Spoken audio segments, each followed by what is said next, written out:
Morning.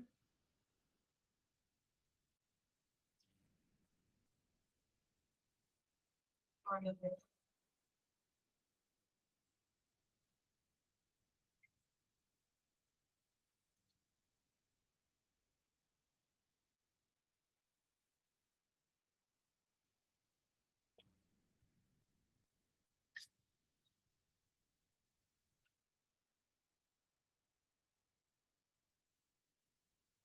Okay, start ചെയ്താലോ? എന്തായാലും discussion. നോമ്പിന്റെ കാര്യങ്ങളൊക്കെ പറയുന്നുണ്ടായിരുന്നല്ലോ ഇവിടെ.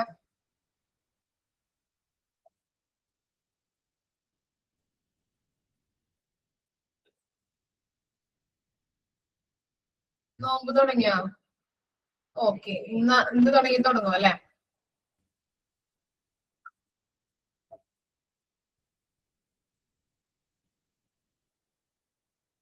ആ, വേറെ നോമ്പാണോ? Okay okay.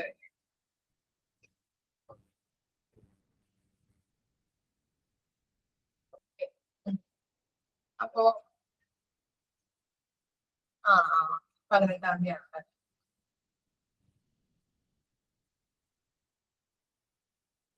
ആ,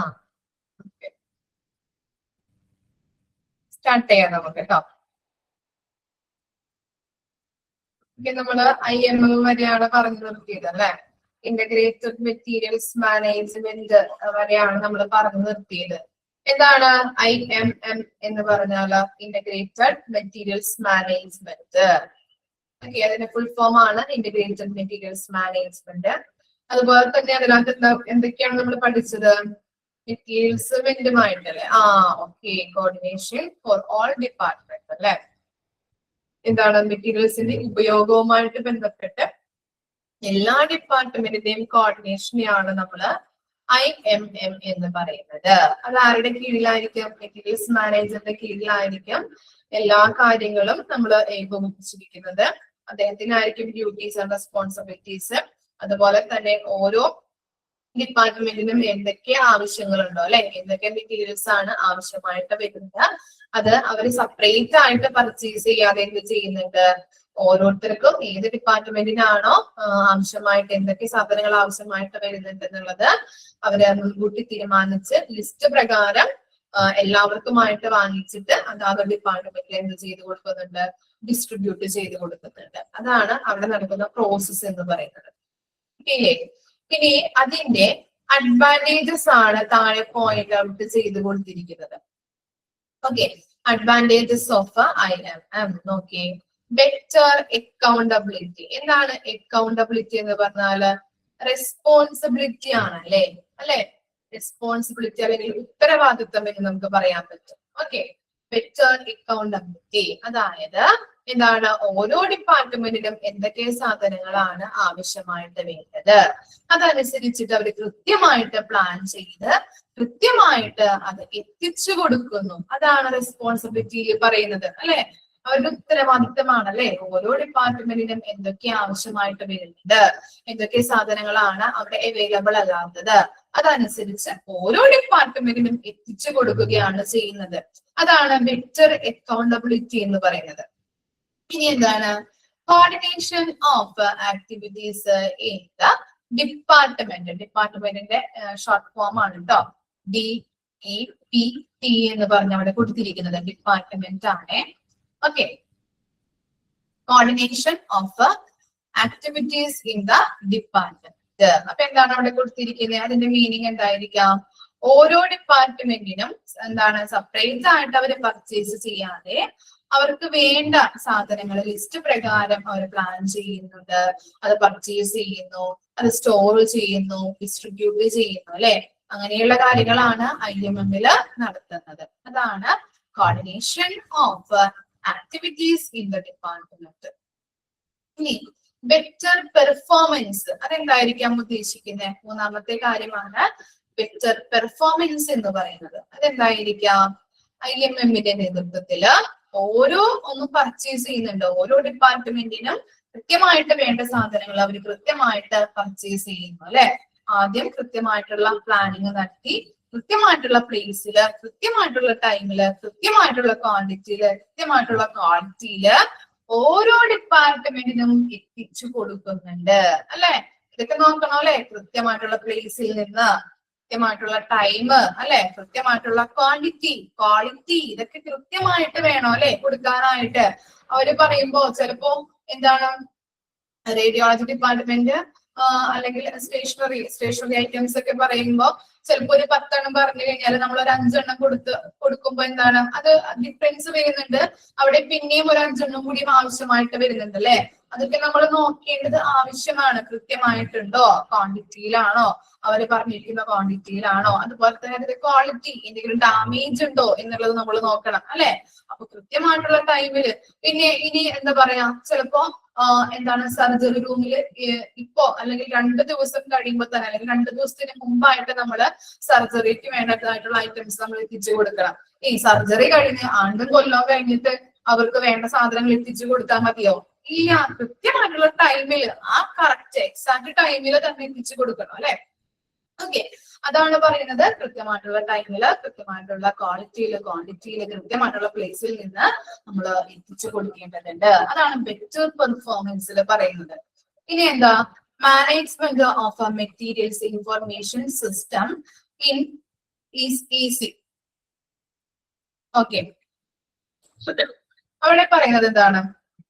4ാമത്തെ പോയിന്റില് ഓരോ മെറ്റീരിയൽസിനും എന്താണ് ഈ എന്താ ഇവിടെ ഓരോ മെറ്റീരിയൽസിന്റെ വിവര പട്ടിക, ഇൻവെന്ററി അല്ലെങ്കിൽ സ്റ്റോക്കുമായിട്ട് ബന്ധപ്പെട്ട കാര്യങ്ങൾ അല്ലെ കറക്റ്റ് ഇൻഫർമേഷൻ സിസ്റ്റത്തിൽ നമ്മൾ സ്റ്റോർ ചെയ്ത് വെക്കേണ്ടത് അത്യാവശ്യമാണ് അല്ലെ. കമ്പ്യൂട്ടർ സിസ്റ്റത്തിൽ ഇപ്പൊ നിങ്ങളൊന്ന് ആലോചിച്ച് നോക്കിയേ, നമ്മൾ ഏതൊരു ഹോസ്പിറ്റലിൽ ചെന്നാലും അവിടെ എന്താണ് ഇങ്ങനെയുള്ള ഒരു സോഫ്റ്റ്വെയർ സംവിധാനം ഉണ്ട്, അല്ലെങ്കിൽ എന്താണ് കമ്പ്യൂട്ടർ സിസ്റ്റങ്ങൾ ഉണ്ട് അല്ലെ. ആ കമ്പ്യൂട്ടർ സിസ്റ്റത്തിലാണ് നമ്മൾ ഓരോ കാര്യങ്ങളും എൻ്റർ ചെയ്ത് വെക്കുന്നത്. പണ്ട് കാലങ്ങളിലൊക്കെ ഈ സിസ്റ്റങ്ങൾ അല്ലെങ്കിൽ കമ്പ്യൂട്ടർ സിസ്റ്റം ഒക്കെ അധികം അത്ര കണ്ട് പോപ്പുലർ ആയിട്ടില്ലാത്തൊരു സാഹചര്യത്തിലൊക്കെ അവർ പേപ്പർ റെക്കോർഡ്സ് പേപ്പറിലൊക്കെയാണ് അവർ എഴുതിയിരുന്നത്. അതൊക്കെ എന്താണ് പെട്ടെന്ന് നമ്മുടെ കയ്യിൽ നിന്ന് മിസ്സായി പോയി കഴിഞ്ഞിട്ടുണ്ടെങ്കിൽ അത് ചിലപ്പോ നമുക്ക് ഇപ്പൊ എന്തെങ്കിലും വിവരങ്ങളൊക്കെ ആവശ്യമായിട്ട് വന്നു കഴിഞ്ഞാൽ നമുക്ക് വീണ്ടെടുക്കാൻ ബുദ്ധിമുട്ടായിരിക്കും, അത് കണ്ടെത്താൻ ബുദ്ധിമുട്ടായിരിക്കും, ചിലപ്പോ മിസ്സായി പോകാം അല്ലെ. പിന്നെ പേപ്പർ റെക്കോർഡ്സ് കാര്യങ്ങളൊക്കെ ആയതുകൊണ്ട് തന്നെ എറേഴ്സുകളൊക്കെ സംഭവിക്കാം. പക്ഷെ ഈ കമ്പ്യൂട്ടർ സിസ്റ്റത്തിലോട്ട് നമ്മൾ എൻ്റർ ചെയ്യുമ്പോൾ എറേഴ്സ് കുറയ്ക്കാൻ പറ്റും, നമുക്ക് എറേഴ്സ് പെട്ടെന്ന് കണ്ടെത്താൻ പറ്റും, അതുപോലെ തന്നെ ടൈം കുറയ്ക്കാൻ പറ്റും, നമ്മൾ ചെയ്യുന്ന വർക്കിന്റെ ടൈം കുറയ്ക്കാൻ പറ്റും, അങ്ങനെയുള്ള കാര്യങ്ങളൊക്കെ ഉണ്ട്. അപ്പോ ഓരോ കാര്യങ്ങളും പിന്നെ അതുപോലെ തന്നെയാണ് ഇപ്പൊ എന്തെങ്കിലും ഇപ്പൊ പണ്ട് 2 വർഷം മുന്നേ അല്ലെങ്കിൽ 3 വർഷം മുമ്പ് നടന്നിട്ടുള്ള സ്റ്റോക്കിന്റെ ഒക്കെ കാര്യങ്ങളൊക്കെ നമുക്ക് എടുക്കേണ്ടതായിട്ട് വന്നു കഴിഞ്ഞിട്ടുണ്ടെങ്കിൽ പെട്ടെന്ന് തന്നെ കമ്പ്യൂട്ടർ സിസ്റ്റത്തിൽ നിന്ന് നമുക്ക് റിട്രീവ് ചെയ്തെടുക്കാൻ പറ്റും, വീണ്ടെടുക്കാനായിട്ട് പറ്റും. അതൊക്കെ എന്താണ് പെട്ടെന്ന് തന്നെ ആ ഇൻഫർമേഷൻസ് കിട്ടും ഇല്ലേ. ഇപ്പൊ പേപ്പർ വർക്ക്, പേപ്പർ റെക്കോർഡ്സ് ഒക്കെ ആണെങ്കിലോ നമ്മൾ അത് നോക്കി പണ്ടുള്ള ഇപ്പൊ എന്താ ഗവൺമെന്റ് സ്ഥാപനങ്ങളിലൊക്കെ കാണാൻ പറ്റും പൊടി തട്ടിയൊക്കെ എടുക്കുന്നത് അല്ലെ, ഫയലുകളും കാര്യങ്ങളൊക്കെ അതുപോലെ നമ്മൾ എടുക്കേണ്ടതായിട്ട് വരും അല്ലെ ഇല്ലേ. പിന്നെ എന്താ നമ്മുടെ കയ്യിൽ നിന്ന് ചിലപ്പോൾ നഷ്ടപ്പെട്ടു പോവാനായിട്ട് സാധ്യതയുണ്ട്. അപ്പൊ അങ്ങനെയുള്ള കാര്യങ്ങൾ ഇങ്ങനെ കമ്പ്യൂട്ടർ സിസ്റ്റത്തിലോട്ട് നമ്മൾ എൻ്റർ ചെയ്യുന്നതിലൂടെ നമുക്ക് എന്താണ് പ്രോപ്പർ ആയിട്ടുള്ള അപ് ടു ഡേറ്റ് ആയിട്ട് എല്ലാ കാര്യങ്ങളും ചെയ്യാനായിട്ട് സാധിക്കുന്നുണ്ട്. അതുപോലെ ഏത് ഡിപ്പാർട്ട്മെന്റിനാണോ മെറ്റീരിയൽസ് ആവശ്യമായിട്ട് വരുന്നത് അതൊക്കെ ഇൻഫർമേഷൻ സിസ്റ്റത്തിലൂടെ നമുക്ക് പ്രോപ്പർ ആയിട്ട് അതിന്റെ പ്രോസസ്സിങ്ങും കാര്യങ്ങളൊക്കെ എളുപ്പമാക്കാനായിട്ട് സാധിക്കുന്നുണ്ട്. അവിടെ നോക്കിക്കഴിഞ്ഞിട്ടുണ്ടെങ്കിൽ എത്ര എണ്ണം നമ്മൾ മുൻപ് കൊടുത്തിട്ടുണ്ട് അവർക്ക്, അതുപോലെ തന്നെ എത്ര എണ്ണം അവിടെ സ്റ്റോക്ക് ഉണ്ട് എന്നൊക്കെ നമുക്ക് അവിടെ ആ സ്റ്റോക്കിന്റെ കാര്യങ്ങളൊക്കെ അവിടെ അവൈലബിൾ ആയിരിക്കും. അത് കാണാനായിട്ടും അത് അവർക്ക് ഇനി എത്ര എണ്ണം ആവശ്യമായിട്ട് വരുന്നു എന്നുള്ളതൊക്കെ ആ സിസ്റ്റത്തിൽ നോക്കിക്കഴിഞ്ഞിട്ടുണ്ടെങ്കിൽ കാണാൻ പറ്റും നമുക്ക്. അതൊക്കെ അങ്ങനെയുള്ള ഇൻഫർമേഷൻസ് നമുക്ക് അവിടെ അവൈലബിൾ ആയിരിക്കും. മനസ്സിലായോ? അത് management of materials information system is easy. ഇനി എന്താ മെറ്റീരിയൽസ് ഹാൻഡ്ലിംഗ് ആൻഡ് ട്രാൻസ്പോർട്ടേഷൻ. നല്ല രീതിയിൽ നമുക്ക് ഹാൻഡിൽ ചെയ്യാൻ പറ്റുന്നുണ്ട്. പർച്ചേസിങ് കാര്യങ്ങൾ കൃത്യമായിട്ട് നടത്തുന്നതിലൂടെ മെറ്റീരിയൽസ് ഹാൻഡിൽ ചെയ്യാൻ പറ്റും, അതിന്റെ ഡാമേജുകൾ നമുക്ക് ഐഡന്റിഫൈ ചെയ്യാൻ പറ്റും, നല്ല രീതിയിൽ ട്രാൻസ്പോർട്ടേഷൻ ചെയ്യാനായിട്ട് സാധിക്കുന്നുണ്ട്. അത്തരം കാര്യങ്ങൾ നമുക്ക് അറിയാവുന്ന കാര്യങ്ങളാണ്. പിന്നെന്താ scrap and surpluses control and disposal. നമുക്കറിയാം സ്ക്രാപ്പില് നമ്മൾ കൊടുക്കുന്നത് എങ്ങനെയാണ്? ഓക്കെ, എന്താണ് ഈ എക്സ്പയറി ആയിട്ടുള്ള മെഡിസിൻസ്, അങ്ങനെ നമുക്ക് വീണ്ടും ഉപയോഗിക്കാൻ പറ്റാത്ത അല്ലെ എക്സ്പയറി ആയിട്ടുള്ളതോ പിന്നെ വീണ്ടും ഉപയോഗിക്കാൻ പറ്റാത്ത ഐറ്റംസ് ഒക്കെയാണ് നമ്മൾ എന്ത് ചെയ്യുന്നത്, സ്ക്രാപ്പിന് കൊടുക്കുന്നത് അല്ലെ. അപ്പൊ അങ്ങനെയുള്ള ഐറ്റംസ് അതിൻ്റെതായിട്ടുള്ള രീതിയിൽ നമ്മൾ എന്ത് ചെയ്യുന്നുണ്ട്, ഡിസ്പോസൽ ചെയ്താണ് കളയുന്നത്. ഓക്കെ, ഒന്നല്ലെങ്കിൽ സ്ക്രാപ്പിൽ കൊടുക്കും, ഒന്നല്ലെങ്കിൽ അതിൻ്റെതായിട്ടുള്ള രീതിയിൽ വീണ്ടും ഉപയോഗിക്കാൻ പറ്റാത്ത ഐറ്റംസ് ഒക്കെ ഉണ്ടെങ്കിൽ നമ്മൾ അതിൻ്റെതായിട്ടുള്ള രീതിയിൽ നമുക്ക് എന്താണ് ഡിസ്പോസൽ നിർമ്മാർജ്ജനം ചെയ്ത് കളയുന്നുണ്ട്. റീയൂസബിൾ ആയിട്ടുള്ളതാണെങ്കിൽ നമുക്ക് വീണ്ടും റീയൂസ് ചെയ്യാൻ പറ്റും. ഓക്കെ, അപ്പൊ അത്തരത്തിലുള്ള അഡ്വാൻറ്റേജസ് ആണ് ഇത് IMM വരുന്നത്. വായിച്ചു നോക്കിയൊന്ന് എന്താണ് IMM, അതിന്റെ അഡ്വാൻറ്റേജസ് കേട്ടോ.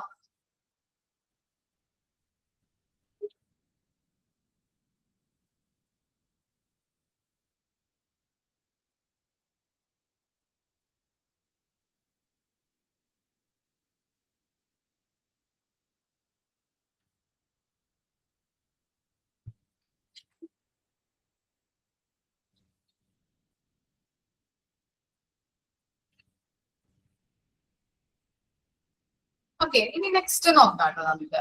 IMM does cost reduction techniques such as value analysis, variety reduction, standardization, forecasting and market analysis. അപ്പം ഈ IMM ഉപയോഗിക്കുന്ന കോസ്റ്റ് റിഡക്ഷൻ ടെക്നിക്സ് ആണ് താഴെ കൊടുത്തിരിക്കുന്നത്. എന്തൊക്കെയാണ്? വാല്യൂ അനാലിസിസ്, മൂല്യവിശകലനം, നമ്മൾ പഠിച്ചിട്ടുണ്ടായിരുന്നു അല്ലെ, മൂല്യവിശകലനം. അതുപോലെ തന്നെ എന്താണ്? വെറൈറ്റി റിഡക്ഷൻസ്, വൈവിധ്യം കുറയ്ക്കുക. നമ്മള് ഈ BP മിഷന്റെ കാര്യമൊക്കെ നമ്മൾ പറഞ്ഞിരുന്നു ഇല്ലേ? കുറെ അധികം എന്താണ്, കുറെ അധികം അതിന്റെ വെറൈറ്റിയിലും അതിന്റെ സൈസ് അതിന്റെ കളറിലൊക്കെ മാറ്റങ്ങൾ വരുത്തി നമ്മൾ കുറെ വാങ്ങിച്ചു വെക്കുകയല്ല വേണ്ടത്.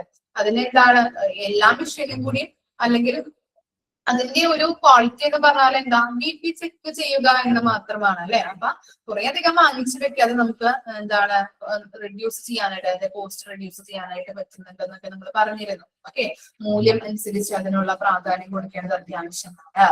അതുപോലെ തന്നെ എന്താ, സ്റ്റാൻഡർഡൈസേഷൻ, എന്താണ്, നിലവാരം നിശ്ചയിക്കുക അല്ലെ. സ്റ്റാൻഡേർഡ് ആയിട്ടുള്ള മെറ്റീരിയൽസ് നമ്മൾ യൂസ് ചെയ്യുന്നത് കൊണ്ട് തന്നെ നമുക്ക് കോസ്റ്റ് റിഡക്ഷൻ ചെയ്യാൻ പറ്റും ഇല്ലേ? ഇല്ലേ? എന്താണ്, നല്ല രീതിയിൽ നമ്മൾ പറഞ്ഞിരുന്നു റേഡിയോളജി ഡിപ്പാർട്ട്മെന്റിലെ മെഷീൻസ് ഒക്കെ നല്ല രീതിയിൽ സ്റ്റാൻഡേർഡ് ആയിട്ടുള്ള കോസ്റ്റ് ഹൈ കോസ്റ്റ് ഉള്ള മെഷീൻസ് ഒക്കെയാണ്. അപ്പം അതിന്റെ നിലവാരം അനുസരിച്ച് നല്ല ക്വാളിറ്റി ഉള്ള മെഷീൻസ് വാങ്ങിക്കുന്നത് കൊണ്ട് തന്നെ നമുക്ക് റിപ്പയേഴ്സ് വരുന്നില്ല, മെയിൻ്റനൻസ് വർക്കോ കാര്യങ്ങളോ ഒന്നും വരുന്നില്ല. അതുകൊണ്ട് കുറെ ലോങ് ലാസ്റ്റിംഗ് ആയിട്ട് നിലനിൽക്കുന്നുണ്ട്. അത്തരത്തിലുള്ള കാര്യങ്ങളാണ് അതിൽ പറഞ്ഞത്. ഇനി എന്താ, ഫോർകാസ്റ്റിംഗ്. ഫോർകാസ്റ്റിംഗ് എന്താണ്, ഇതിന് മീനിങ് എന്തായിരിക്കാം? ഫോർകാസ്റ്റിംഗ് എന്ന് പറഞ്ഞാല് പ്രെഡിക്ഷൻ അല്ലെ. എന്താണ്, മുൻകൂട്ടി കാണുക അല്ലെ എന്ന് പറയാൻ പറ്റുമോ അല്ലെ നമുക്ക്? മുൻകൂട്ടി കാണുക. ഒരു എക്സാമ്പിൾ പറയാൻ പറ്റുമോ ഫോർകാസ്റ്റിംഗിന്? ഒരു എക്സാമ്പിള് പ്രവചനം.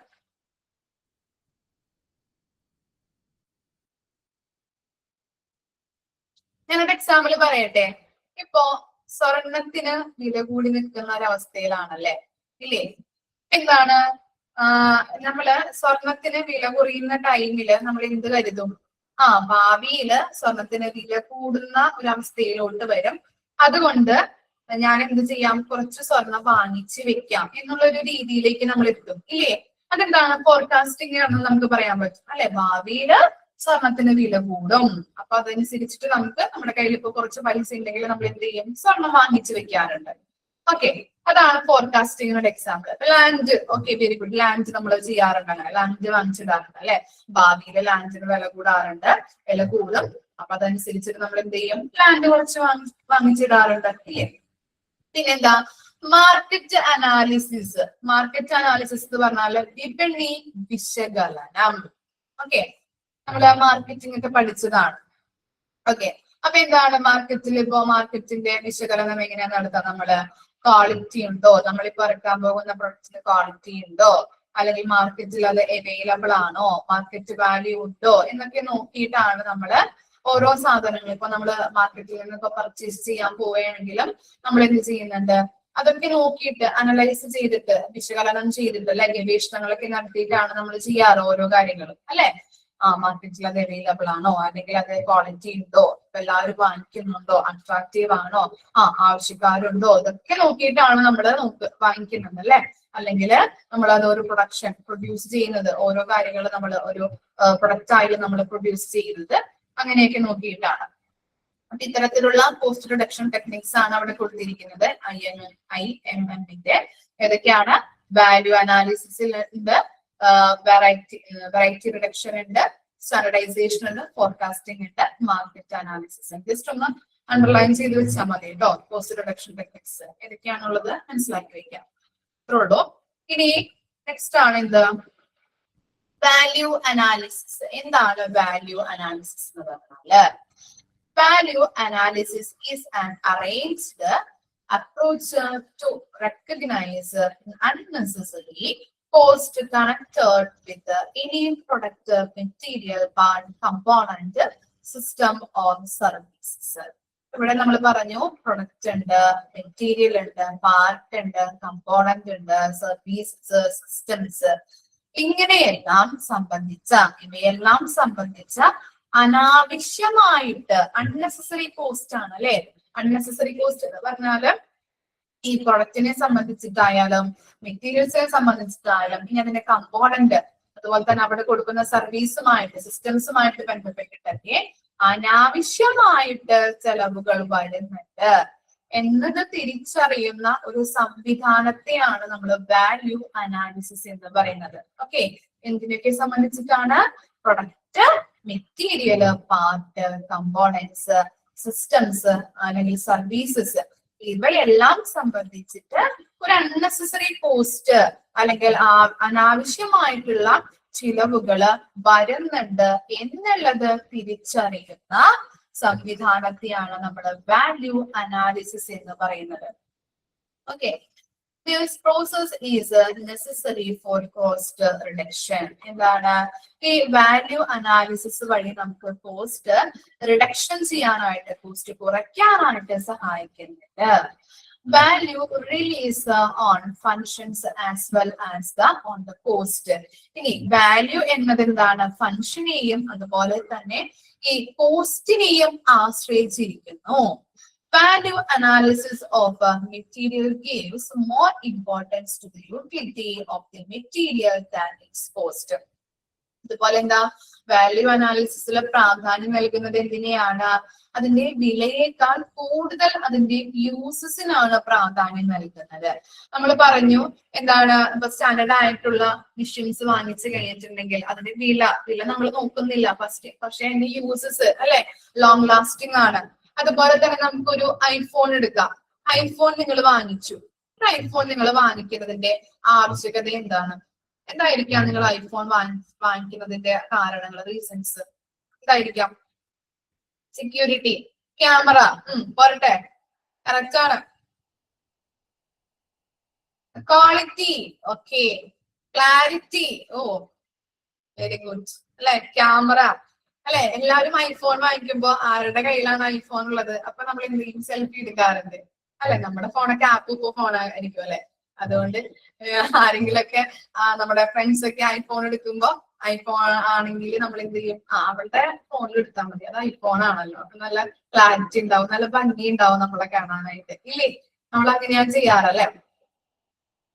Clear photo, okay. അപ്പൊ നമ്മൾ അങ്ങനെ ചെയ്യാറ്. അപ്പൊ അതാണ് ഐഫോണിന്റെ പ്രത്യേകത എന്ന് പറയുന്നത്. പക്ഷെ വിലയാണെങ്കിലോ നമുക്ക് ആലോചിക്കാൻ പറ്റാത്ത അല്ലെ, സാധാരണക്കാരനെ സംബന്ധിച്ചിടത്തോളം അതിലേക്ക് ചിലപ്പോ നമ്മൾ പോവാറില്ല. കാരണം എന്താ? നമുക്ക് അത്രയും ആക്സെപ്റ്റബിൾ ആയിട്ടുള്ള പ്രൈസ് അല്ല അല്ലെ, ഹൈ കോസ്റ്റ് ആണ് അല്ലെ. സാധാരണക്കാരന് കൊടുക്കാൻ പറ്റാത്ത ഒരു രീതിയിലുള്ള പ്രൈസ് ആണ് ഐഫോണിനുള്ളത്. അതുകൊണ്ട് തന്നെ നമ്മൾ ആരും അതിനകത്തോട്ട് പോവാറില്ല അല്ലെ. ഓക്കെ, അപ്പോ ഐഫോൺ എടുക്കുന്നതിന്റെ പ്രത്യേകത എന്ന് പറഞ്ഞാല് നമ്മൾ കോസ്റ്റ് നോക്കാറില്ല, പക്ഷെ അതിന് കുറെ അധികം വെറൈറ്റി ഓഫ് ഫങ്ഷൻസ് ഉണ്ട് അല്ലെ. ക്യാമറ പോലെ ക്യാമറ, അതുപോലെ തന്നെ വെറൈറ്റി ഓഫ് ഫങ്ഷൻസ് ആണ് അതിനുള്ളത്. അതുകൊണ്ട് തന്നെയാണ് പലരും ഐഫോൺ ചൂസ് ചെയ്യുന്നത്. മനസ്സിലായോ? അതാണ് പറയുന്നത്. അതിന്റെ കോസ്റ്റ് നോക്കിയിട്ടല്ല, അതിന്റെ ഫങ്ഷൻ നോക്കിയിട്ടാണ് നമ്മൾ ഓരോ കാര്യങ്ങളും എടുക്കുന്നത്. അതാണ് വാല്യൂ അനാലിസിസിന്റെ ഒരു പ്രധാന കാര്യം, അല്ലെങ്കിൽ പ്രാധാന്യം കൊടുക്കുന്നത് എന്നാണ് അവർ പറയുന്നത്. ഇനി നെക്സ്റ്റ് നോക്കാം. Value equal to function cost. Value increase by increasing the function or decreasing the cost.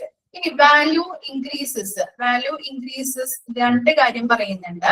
Increase in the function or decrease in the cost. Okay, value എങ്ങനെ ഇൻക്രീസ് ആകുന്നേ? ഒരെണ്ണം നമ്മൾ പറഞ്ഞു, അതിന്റെ ഫംഗ്ഷൻ അല്ലെ, ഐഫോൺ എടുക്കുമ്പോ അതിന്റെ ഫംഗ്ഷൻ നോക്കിയിട്ട് നമ്മൾ കോസ്റ്റിന് പ്രാധാന്യം കൊടുക്കുന്നില്ല.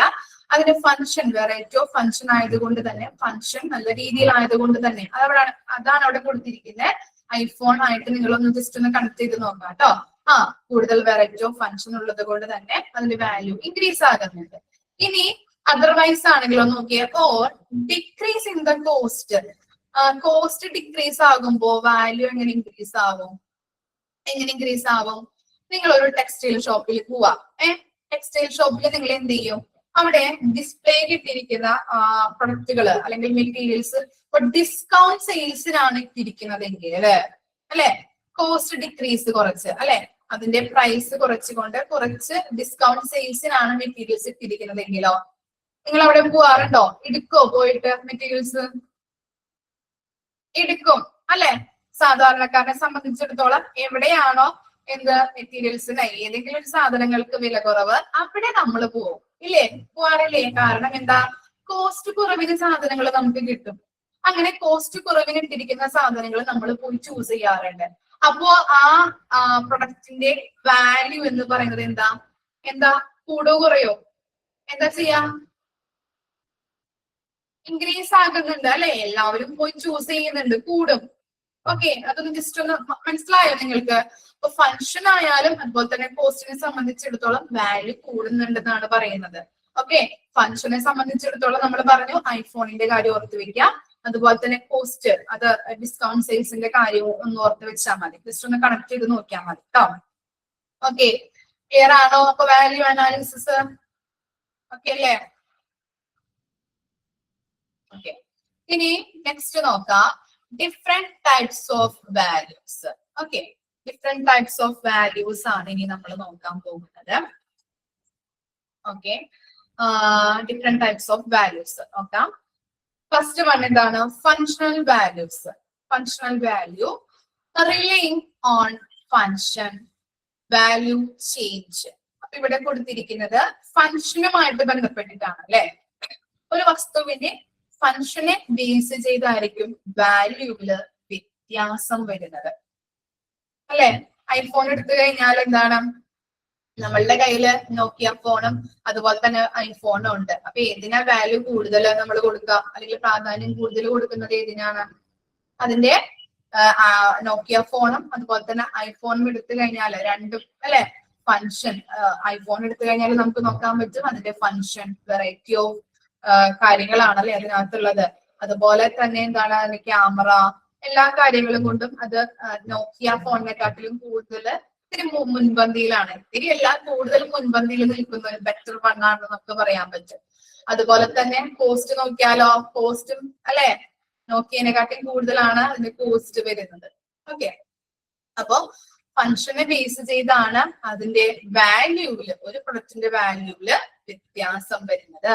അതാണ് ഫങ്ഷണൽ വാല്യൂ എന്ന് പറയുന്നത്. മനസ്സിലായോ? ഒരു വസ്തുവിന്റെ ഫങ്ഷനെ ബേസ് ചെയ്തായിരിക്കും വാല്യൂവില് വ്യത്യാസം വരുന്നത്. എക്സാമ്പിൾ അവിടെ ജസ്റ്റ് ഒന്ന് എഴുതി വെക്കാം കേട്ടോ. എന്താണ്? ഈ ഐഫോൺ. ഓക്കെ, അപ്പൊ നിങ്ങൾക്ക് പെട്ടെന്ന് ക്യാച്ച് ചെയ്യാൻ പറ്റും. എക്സാമിനൊക്കെ നോക്കുമ്പോ ഏതാണ് മിസ് പറയുന്നത്. അപ്പൊ ഐഫോൺ ആണെങ്കിൽ അപ്പൊ പെട്ടെന്ന് നിങ്ങൾക്ക് അതിന്റെ കാര്യങ്ങൾ എന്തൊക്കെയാണെന്നുള്ളത് മനസ്സിലാവും. ഇനി നെക്സ്റ്റ് ആണ് എക്സ്ചേഞ്ച് വാല്യൂ. അത് നമുക്കറിയാം. എക്സ്ചേഞ്ച് വാല്യൂ എന്ന് പറയുന്നത് giving a thing that is ordered and buying a new one അല്ലെ. നമ്മള് ഇപ്പൊ എന്താണ് എക്സ്ചേഞ്ച് ഓഫർ ഒക്കെ വന്നു കഴിയുമ്പോ നമ്മൾ എന്ത് ചെയ്യും? നമ്മുടെ പഴയ ടിവിയോ ഫ്രിഡ്ജോ അല്ലെങ്കിൽ മിക്സിയോ അല്ലെ അങ്ങനെയുള്ള കാര്യങ്ങളൊക്കെ ഉണ്ടെങ്കിൽ, പഴയതായിട്ടുണ്ടെങ്കിൽ നമ്മൾ എന്ത് ചെയ്യും? എക്സ്ചേഞ്ച് ചെയ്തിട്ട് പുതിയത് വാങ്ങിക്കാറുണ്ട്. അങ്ങനെയുള്ള ഓഫർ ഒക്കെ നമ്മൾ ചെയ്യാറുണ്ട്. വാഷിംഗ് മെഷീൻ ഒക്കെ നമ്മൾ അങ്ങനെ കൊടുത്തിട്ടാണ് നമ്മൾ ചെയ്യാറ് ഇല്ലേ. എക്സ്ചേഞ്ച് ഓഫറിൽ നമ്മൾ കൊടുത്തിട്ട് പുതിയത് ഒരെണ്ണം വാങ്ങിക്കാറുണ്ട്. അതാണ് എക്സ്ചേഞ്ച് വാല്യൂ അല്ലെ. പഴയത് കൊടുത്ത് പുതിയത് വാങ്ങിക്കുന്നു. ഇനി എന്താണ് esteem value? Esteem value prestige having A thing. അപ്പൊ എന്താണ് എസ്റ്റീം വാല്യൂ എന്ന് പറഞ്ഞിട്ടുണ്ടെങ്കിൽ, ഒരു വസ്തു നമ്മുടെ കയ്യിലിരിക്കുമ്പോൾ അതിന്റെ അന്തസ് എത്രത്തോളം ഉണ്ട്, അതാണ് എന്തെന്ന് പറയുന്നത്, എസ്റ്റീം വാല്യൂ എന്ന് പറയുന്നത്. അതിന്റെ അന്തസ് എത്രത്തോളം ഉണ്ട്, നമ്മുടെ കയ്യിൽ ഒരു വസ്തു ഇരിക്കുമ്പോൾ അതിന് എത്രത്തോളം അന്തസ് ഉണ്ടെന്നാണ് അവിടെ കൊടുത്തിരിക്കുന്നത്. അതിനെ പറയുന്നതാണ് എസ്റ്റീം വാല്യൂ. ഫോർ എക്സാമ്പിൾ പറയാം, നമ്മൾ ഈ ഫാൻസി നമ്പറുള്ള കാറുകളൊക്കെ നമ്മൾ വാങ്ങിക്കാറുണ്ട് ഇല്ലേ? ഇപ്പൊ ഓരോ സീരിയൽ നമ്പറുള്ള കാറുകളൊക്കെ നമ്മൾ വാങ്ങിക്കാറുണ്ട് ഇല്ലേ? അതിനെയൊക്കെ നമ്മൾ എന്താണ്, അതിനുമായിട്ട് ബന്ധപ്പെട്ട് നമുക്ക് എസ്റ്റീം വാല്യൂവിനെ കണക്ട് ചെയ്യാൻ പറ്റും ഇല്ലേ? നമ്മള് നമ്മുടെ കയ്യിലിരിക്കുമ്പോൾ ആ വസ്തുവിന് എത്രത്തോളം അന്തസ് ഉണ്ട് എന്നതാണ് എസ്റ്റീം വാല്യൂ എന്ന് പറയുന്നത്. ഓക്കെ, ഇനി നെക്സ്റ്റ് ആണ് എന്ത്, cost value. As per monetary value, നമ്മൾ എന്താണ് ഒരു വസ്തുവിന്റെ വില അല്ലെ, എത്ര വില വരുന്നുണ്ട്. നമ്മളൊരു കടയിൽ പോയിട്ട് ഒരു സാധനം വാങ്ങിക്കുമ്പോൾ നമ്മൾ കൊടുക്കുന്ന പൈസക്ക് അതുണ്ടോ എന്ന് നമ്മൾ നോക്കാറുണ്ട്. അതിന്റെ ക്വാളിറ്റി, ക്വാണ്ടിറ്റി, അതുപോലെ തന്നെ പ്രൈസ് നമുക്ക് എന്താണ് ഫേവറബിൾ ആണോ, ഇങ്ങനെയുള്ള എല്ലാ കാര്യങ്ങളും നമ്മൾ നോക്കിയിട്ടാണ് കടയിൽ പോയിട്ട് ഒരു സാധനം വാങ്ങിക്കുന്നത്. അല്ലെങ്കിൽ ഇപ്പോൾ നമ്മൾ ചോദിക്കുമ്പോൾ വളരെ വില കൂടുതലാണ്, പക്ഷെ സാധനം ഒരു ഇത്തിരി ഉള്ളൂ എന്ന് പറഞ്ഞിട്ടുണ്ടെങ്കിൽ നമ്മൾ എന്താ വാങ്ങിക്കാറില്ല. കാരണം എന്താ, നമ്മൾ കുറെ പൈസയും കൊടുക്കണം, പക്ഷെ അതിനുള്ള സാധനം ഇല്ല എന്നുണ്ടെങ്കിൽ നമ്മൾ വാങ്ങിക്കാറില്ല അല്ലെ? സാധാരണ എന്താ ഹൗസ് വൈഫുമാരൊക്കെയാണ് അത്തരത്തിലുള്ള കാര്യങ്ങൾ നമ്മൾ നോക്കാറ് അല്ലെ, അമ്മമാരാണ്. കാരണം എന്താ, എല്ലാ കാര്യങ്ങളും നമ്മൾ നോക്കി നടത്തി കൊണ്ടുപോകണം അല്ലെ? അപ്പൊ നമ്മുടെ കയ്യിൽ ആ പൈസ അല്ലെങ്കിൽ ആ സാധനം വാങ്ങിച്ചിട്ട് നമുക്ക് ഉപകാരം ഉണ്ടെങ്കിൽ മാത്രമാണ് നമ്മൾ വാങ്ങിക്കാറ് ഇല്ലേ? അപ്പൊ അങ്ങനെയുള്ള കാര്യങ്ങൾ, ഒരു സാധനം വാങ്ങിച്ചിട്ടുണ്ടെങ്കിൽ അതിന് എത്ര രൂപ വരുന്നുണ്ട്, ആ കൃത്യമായിട്ട് വില കൊടുത്തിട്ട് അല്ലെങ്കിൽ ആ പൈസ കൊടുത്തിട്ടാണ് നമ്മൾ ആ സാധനം വാങ്ങിക്കുന്നത് അല്ലെ? അതിനെയാണ് നമ്മൾ കോസ്റ്റ് വാല്യൂ എന്ന് പറയുന്നത്. ഇനി എന്താ സ്ക്രാപ്പ് വാല്യൂ, അതറിയാലോ. After the life time of the material, എന്താണ്, നമ്മൾ ആ വസ്തുവിന്റെ ഉപയോഗം കഴിഞ്ഞു, അല്ലെങ്കിൽ നമുക്ക് ഇനി പിന്നീട് അത് ഉപയോഗിക്കാൻ പറ്റാതെ പറ്റാതെ ആയി, അത് കഴിഞ്ഞിട്ടുണ്ടെങ്കിൽ നമ്മൾ എന്ത് ചെയ്യും, സ്ക്രാപ്പില് അല്ലെ, നമ്മൾ സ്ക്രാപ്പിന്റെ ആ കടയിൽ കൊണ്ടുപോയി കൊടുക്കുന്നു. അതിന് നമ്മൾ എന്ത് ചെയ്യുന്നുണ്ട്, അവിടെ കൊണ്ടുപോയി അവര് എന്ത് ചെയ്യും, അവര് നോക്കിയിട്ട് എത്ര കിലോ ഒക്കെ ഉണ്ട്. ഇപ്പോ എന്റെ വീട്ടിലൊക്കെ ആണെങ്കിൽ പേപ്പർ ഒക്കെ ഉണ്ടെങ്കിൽ നമ്മൾ വിൽക്കാറുണ്ട്, സ്ക്രാപ്പിൽ കൊണ്ടുപോയിട്ട് കൊടുക്കാറുണ്ട്. അതുപോലെ തന്നെ ഈ എന്താ പിന്നെന്താ, ഈ പാത്രങ്ങളൊക്കെ ഇല്ലേ, നമുക്ക് ഉപയോഗിക്കാൻ പറ്റാത്ത പാത്രങ്ങളൊക്കെ ഉണ്ടെങ്കിൽ, അത് പഴയതായിട്ടുണ്ട്, ചിലപ്പോ ഓട്ട വന്നിട്ടുണ്ടാവാം, അങ്ങനെയുള്ള ഐറ്റംസ് ഒക്കെ ഉണ്ടെങ്കിൽ നമ്മള് കൊടുക്കാറുണ്ട്. അപ്പൊ അങ്ങനെ സ്ക്രാപ്പിൽ കൊണ്ടുപോയിട്ട് ഇത്ര കിലോക്ക് ഇത്ര രൂപ അല്ലെ? അപ്പൊ അതിനെയാണ് നമ്മൾ സ്ക്രാപ്പ് വാല്യൂ എന്ന് പറയുന്നത്. മെഷീൻസ്, അങ്ങനെയുള്ള എല്ലാ കാര്യങ്ങളും നമ്മൾ ചെയ്യാറുണ്ട് അല്ലെ? പേപ്പേഴ്സുകള്, ചിരട്ട കൊടുക്കാറുണ്ടോ? സ്ക്രാപ്പില് കൊടുക്കാറുണ്ടോ ചിരട്ടയൊക്കെ? ആദ്യമായിട്ട് കേൾക്കണേണ്ടോ? ചിരട്ടയൊക്കെ എടുക്കും. Okay okay. റേറ്റ് ഉണ്ടോ? ഓക്കെ, ചിരട്ടയ്ക്കൊക്കെ എത്രയുണ്ട്? ഉണക്കായത് കൊടുക്കണോ അല്ലെ, ഉണങ്ങിയത്? Okay okay. 1 കിലോക്ക് 35 രൂപ അല്ലെ? പേപ്പറിന് എത്രയുണ്ടെന്ന് അറിയോ ഇപ്പൊ 1 കിലോ പേപ്പർ? 100 ചിരട്ടയ്ക്ക് 200 രൂപയ്ക്ക് കിട്ടുമോ? പേപ്പറിന് പൈസ കുറവാണോ? 24. ഓക്കെ, ചിരട്ടയ്ക്കാണ് അപ്പൊ ഡിമാൻഡ് അല്ലേ? 24, 15 ഒക്കെ ഉണ്ട്.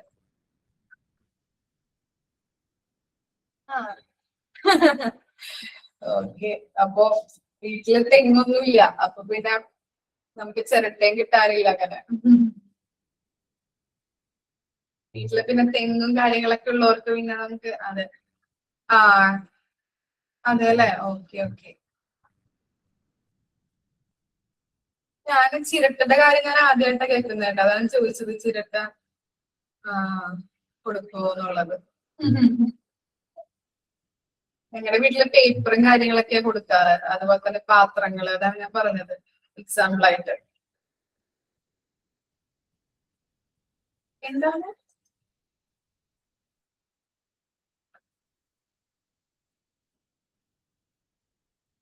ഹെയറോ?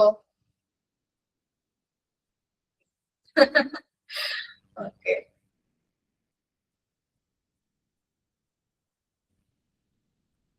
നമ്മൾ യൂസ് ചെയ്യുന്ന ചിരട്ട ഞങ്ങള് അടപ്പ് കത്തിക്കുമ്പോ അങ്ങനെയൊക്കെ എടുക്കും, കത്തിക്കാനായിട്ടൊക്കെ എടുക്കും. പിന്നെ അങ്ങനെ ചിരട്ട കുറവാണ്. ചിരട്ട ഉണ്ട്, എന്നാലും കിട്ടാൻ രീതിയിലൊന്നും ഇല്ല. ഓക്കെ, ഞാൻ ആദ്യമായിട്ട് കേൾക്കുന്നത് ആ ചിരട്ട സ്ക്രാപ്പിൽ കൊടുക്കുന്നുള്ളത്. ഓക്കെ, ഈ നെക്സ്റ്റ് എന്താണ് ടൈം വാല്യൂ.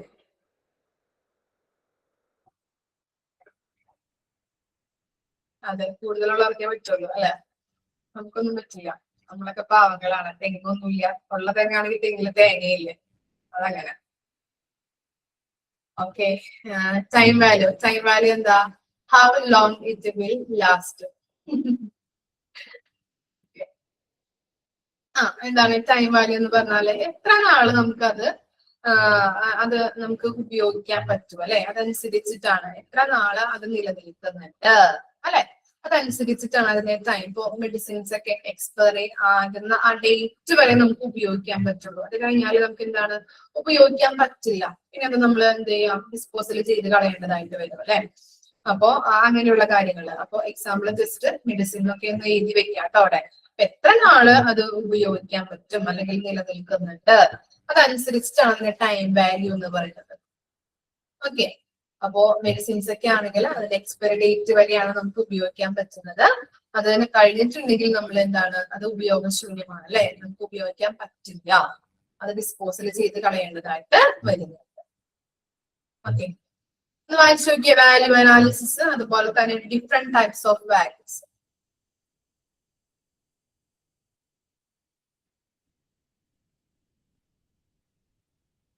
എസ്റ്റീം വാല്യൂ പറയണോ? എസ്റ്റീം വാല്യൂ എന്ന് പറഞ്ഞു കഴിഞ്ഞിട്ടുണ്ടെങ്കിൽ നമ്മള് എന്താണ്, നമ്മളുടെ കയ്യിൽ ആ വസ്തു ഇരിക്കുമ്പോൾ അതിന് എത്രത്തോളം അന്തസ് ഉണ്ട് എന്നതാണ് എന്ത് എസ്റ്റീം വാല്യൂ എന്ന് പറയുന്നത്. നമ്മളിപ്പോ സീരിയൽ നമ്പർ ആയിട്ടുള്ള കാറ് വാങ്ങിക്കാം, അതുപോലെ തന്നെ ഫാൻസി നമ്പറുള്ള കാറുകളൊക്കെ നമ്മൾ വാങ്ങിക്കുന്നത്, അതൊക്കെ എന്താണ് എസ്റ്റീം വാല്യൂവിൽ പെട്ടതാണ്. ഓക്കെ, നമ്മുടെ കയ്യിൽ ഇരിക്കുമ്പോൾ ആ വസ്തുവിന് ഇത്രത്തോളം അന്തസ് ഉണ്ട്.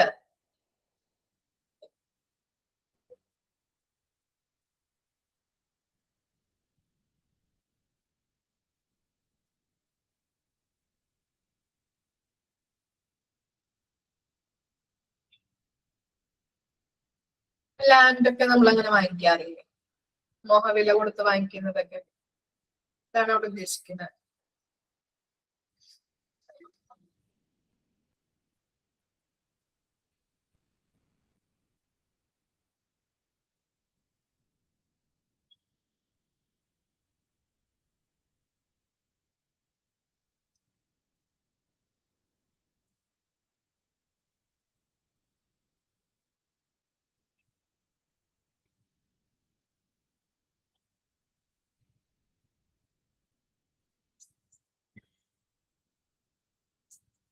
വൺ മിനിറ്റ്, ഞാൻ ഇത്തിരി വെള്ളം കുടിച്ചോട്ടെ കേട്ടോ. വായിച്ചു നോക്കാം, വായിച്ചു കഴിയാത്തവര് വായിച്ചു നോക്കാം.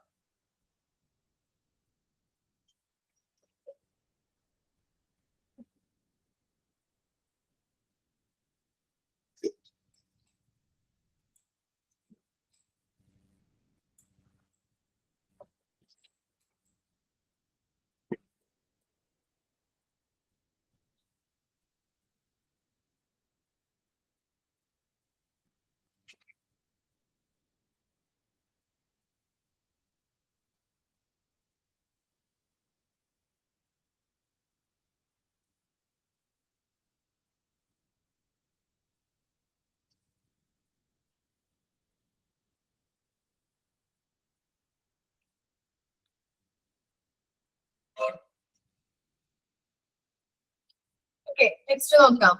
Purpose or aims in doing value analysis. Value അനാലിസിന്റെ പർപ്പസ് അല്ലെങ്കിൽ എയിം ആണ് നമ്മൾ നോക്കാൻ പോകുന്നത്. ഫസ്റ്റ് വൺ എന്ന് പറയുന്നത് എന്താണ്? Removal of an item.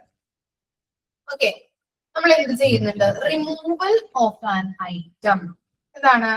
ഒരു വസ്തു, അല്ലെങ്കിൽ ഇവിടെ ഉദ്ദേശിക്കുന്നത് ഒരു വസ്തുക്കളുടെ മൂല്യം മനസ്സിലാക്കിയിട്ട് ആവശ്യമില്ലാത്ത വസ്തുക്കൾ റിമൂവ് ചെയ്യുന്നു. അതായത് നമ്മളുടെ വീട്ടിലൊരു പഴയ ടി വി ഉണ്ട്. ഓക്കെ, ഇപ്പോ എല്ലാവരും ഉപയോഗിക്കുന്ന ടി വി ഏതാ പഴയ കാലത്തെ ടി വി ഏതാന്ന് മനസ്സിലായില്ലേ? ഇപ്പൊ ഫ്ലാറ്റ് ടി വി ആണ് എല്ലാവരും ഉപയോഗിക്കുന്നത് അല്ലെ. പഴയ കാലത്ത് ടി വി ആരെങ്കിലും ഉപയോഗിക്കുന്നുണ്ടോ? LED TV, LCD ഇതൊക്കെയാണ് നമ്മൾ ഉപയോഗിക്കുന്നത് അല്ലെ. LED അല്ലെ. LED ക്കാണ് ഇല്ല, ആരുടെയും വീട്ടിലില്ല. ഓക്കെ.